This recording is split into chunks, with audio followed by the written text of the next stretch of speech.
Breaking news coming out of Alberta regarding this year's wildfire season. The government of Alberta is declaring today, February 20th, 2024, the official start to the 2024 wildfire season. Now, typically March 1st marks the start of wildfire season here in Alberta, but due to the warmer temperatures and low precipitation, the Minister of Forestry and Parks, Todd Loewen, announced that today, February 20th, is the official start to the wildfire season. Now, what does this mean for the general public? This means that any burning that takes place in the forest protection area in the province of Alberta will require a fire permit prior to operations can commence. So if you are thinking about burning that brush pile or that debris pile before the spring thaw, you're going to have to get permission from forestry before you can commence with the burn. Now, if you live outside the forest protection area, what does this mean for you? Basically, this just means you have to check in with your local municipality to see what their rules and regulations are in regards to burning, fire permits, that sort of thing.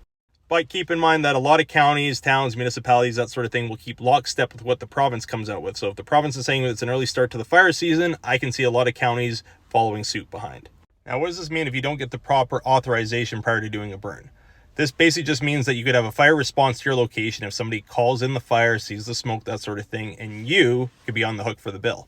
And typically it's not a complicated process to get a fire permit. It's just making a call into your local forest officer, bylaw officer, or fire department, depending on who's responsible for your area, to get the proper authorization. They'll ask for some information, you give it to them, and they'll say yay or nay.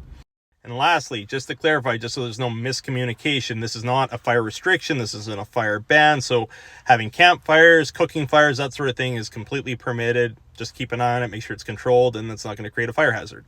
So my main takeaway from this news here today is showing that our province is anticipating a potentially severe wildfire season. So I'm going to start creating more content once again on wildfire prep, safety, that sort of thing. So if this stuff interests you and you want to be prepared, follow along for more, like and share this video out to anybody you think can use this information, and stay tuned and stay safe out there.